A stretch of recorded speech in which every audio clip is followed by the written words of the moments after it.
What's up, my fellow Earth Dimension C-137ers, and welcome to another breakdown of Rick and Morty, this time covering episode 10.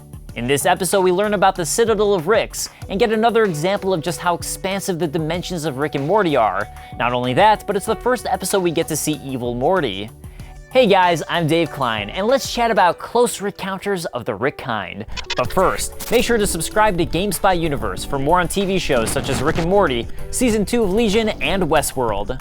Dave C155 and J45 Zeta B don't work for GameSpot Universe, and they're subscribed, and I trust their opinion far more than Dave D55. The episode starts with the entire family eating breakfast together as Beth tells Rick she's going to make him pancakes to celebrate his 1-year anniversary of returning to the family. Rick tells her this is on Martin Luther King Jr.'s birthday, meaning that date was on January 15. Rick is then murdered by an obviously evil-looking version of Rick and Morty, with Morty taken hostage. With that, we come to our version of Rick, who belongs to Earth Dimension C-137, who's placed under arrest. You are under arrest for crimes against alternate Ricks by the authority of the Trans-Dimensional Council of Ricks. Hey! Jerry's shot with an ice beam, and according to Justin Roiland, this beam was originally purple, but after seeing this, he had it changed to blue in order to match the pilot episode of the show. With that, we're introduced to the Citadel of Ricks and home to the Council of Ricks. According to Justin Roiland, he wanted the Citadel of Ricks design to take inspiration from the design of the Citadel from Mass Effect, which you can see by the combination of the futuristic design with all of the fountains. In the Citadel of Ricks, we get some fun Easter eggs, one being the Cronenberg Rick and Morty in the background of a shot as our Rick and Morty are walking past. Many of these Ricks and Morty variations can be seen in future Citadel of Rick episodes, and in particular, Hammerhead Morty we see at the end of the episode stands out to me, as Rick wields him in the first episode of Season 3 to kill members of the Galactic Federation. Apparently the team designed a House of Cosby's version of Rick and Morty to shout out Justin Roiland's former show, but unfortunately these ended up getting cut. As they're going up the escalator, a number of ads can be seen which spoof on well-known ads. Just Rick It, which is similar to the Nike slogan, Just Do It, Got Rick, which is similar to Got Milk, not to be confused with Hungry for Apples, of course, and Portal Gun Pro, which I'm honestly not 100% on, but I would guess is supposed to be spoofing on Apple products such as a MacBook Pro. While walking to the council, Business Ricks attempt to sell Morty accessories, with one being a Morty doll. Show me the Morty! This is a play on the classic line from the movie Jerry Maguire. Show me the money. Show me the money! We finally arrive at the Council of Ricks, who all don special haircuts. The Council of Ricks is an homage to the Council of Reeds, an interdimensional council in the Marvel Universe, which was founded by multiple versions of Reed Richards, better known as Mr. Fantastic of the Fantastic Four. The scientist formerly known as Rick, who Rick points out should have been accused of his crimes, is a reference to the musician Prince, who for a time changed his name to the artist formerly known as Prince, with his design looking just like Prince. Of all the Ricks in the Central Finite Curve, you're the malcontent. So I looked into what the Central Finite Curve was, and found some pretty amazing fan theories which sounded brilliant, but no actual definition, so I'm assuming something that the writers just tossed in because it sounded clever. After being found guilty by the Council of Rick, Rick C-137 is sentenced to the Machine of Unspeakable Doom. Earth Rick C-137, the Council of Rick sentences you to the Machine of Unspeakable Doom, which swaps your conscious and unconscious minds, rendering your fantasies pointless while everything you've known becomes impossible to grasp. Also, every 10 seconds, it stabs your balls. I've seen this compared in multiple places to the weapon from Isaac Asimov's short story, The Weapon Too Dreadful to Use, which disconnects the victim's mind from their brain. This weapon essentially causes a person to become paralyzed as they can't control their brain anymore. While they're not directly the same, they do share similar names and both affect the victim's mind, making it a possible reference. As Rick and Morty are running away from the various Ricks who belong to the Citadel of Ricks, they end up in Butt World, which we also eventually see in both seasons 2 and 3 of Rick and Morty. When Rick creates multiple portals to confuse the Ricks of the Citadel, if you pay really close attention to the portals, one of them spits out a pen, a notebook, and a coffee mug with a question mark on it. This is actually a crossover with the show Gravity Falls, as Justin Roiland and the creator of Gravity Falls, Alex Hirsch, are good friends. In the episode Society of the Blind Eye, from Season 2, Mabel and Dipper's Grunkle Stan is working on a trans-dimensional portal. As the portal activates, it sucks up a pen, a notebook, and a coffee mug with a question mark on it, the same items we see pop out in Rick and Morty. So hey, I guess Gravity Falls and Rick and Morty are sort of in the same universe. Another note about this dimension is that the Doopadoo birds have practically the same haircut as Doofus Rick, seen later in this episode, so maybe this is in the same dimension Doofus Rick is from. While Rick and Morty are running, they pass by the same scene happening in different dimensions of two beings ordering what's essentially a pizza.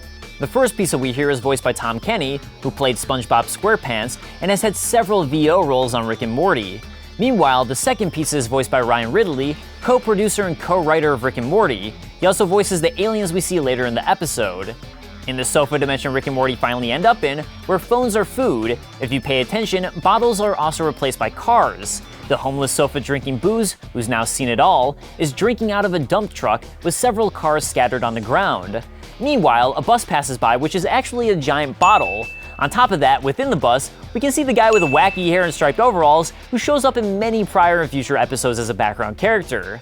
When they're eating phones together at the Sofa restaurant, Rick explains to Morty why all Ricks hang out with Mortys. Ricks have a very distinctive and traceable brainwave due to our genius. The best way to hide from an enemy's radar is to stand near someone with complementary brainwaves that make ours invisible. See, when a Rick is with a Morty, the genius waves get canceled out by the, Morty waves. All of this makes it sound like the real reason Rick came back to the family a year ago was in order to use Morty to hide. The planet Rick and Morty travel to, where they find evil Rick and Morty, takes inspiration from the Never-Ending Stories Turtle Swamp for its background and look of the hiding spot. According to Justin Roiland, it also takes some inspiration from the castle from the film Dark Crystal. All of the Mortys covering this dome being tortured is similar to the Tree of Thorns from the book Hyperion Chronicles, which is used by Shrikes to torture people by keeping them eternally impaled on the tree and is filled with countless victims. When Rick tells Evil Rick the following, "Ah, isn't it beautiful? Yeah, it looks like payday at Neverland Ranch in here." Rick is referring to Michael Jackson's estate, which he named Neverland Ranch, and the rumor he was interested in children. Evil Rick then begins to extract Rick C-137's memories. Of these, one is from the second episode where Rick puts a helmet on Snuffles, and the other being Rick giving Morty the love potion that would eventually lead to all of the Cronenbergs. I've seen the speculation online that, in the episode Total Recall from Season 2, Rick tells Morty, "I've got about 1,000 memories of your dumb little ass and about 6 of them are pleasant. The rest is annoying garbage." And the 6 pleasant memories Rick has are the ones we see here. However, we actually see 7, with the weird one of Rick seeing Morty naked in the shower room showing up at the end. So it's probably just another instance of Rick being an asshole and nothing more. And speaking of the images of Morty that Rick sees, one of them is of Morty as a baby. And if you really think deep enough about it, it apparently doesn't mean anything. During the scene in the DVD commentary, Ryan Ridley tells the audience and enthusiastic fans, quote, "For those of you who go on Reddit, we don't think about this shit. We make it up as we go along." While Rick is on the brink of being killed by Evil Rick, the locked up Mortys who have formed their own religion hand Morty a pamphlet to join their religion, the Good Morty. This parodies Chick Tracts, these being evangelical comics distributed out. For ordering the first run of Rick and Morty Season 1 on DVD, buyers actually received a copy of the Good Morty, which teaches that Morty should stop adventuring with Rick, and by doing so, will receive access to Jessicas from multiple dimensions in the Afterlife Zone. After Good Rick is set free by the Mortys, he calls the Ricks of the Citadel to let them know he found the killer. "Hey, what do me and OJ not have in common? Huh? Who is this? I found the real killer, bitch! Get over here!" This references the O.J. Simpson trial, in which O.J. Simpson was found innocent despite popular opinion that he was guilty. And I'm finding there are a lot of references to the O.J. Simpson trial in Rick and Morty.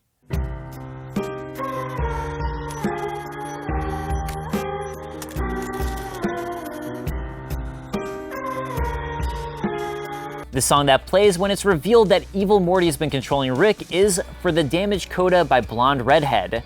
This, of course, is explored further in Season 3.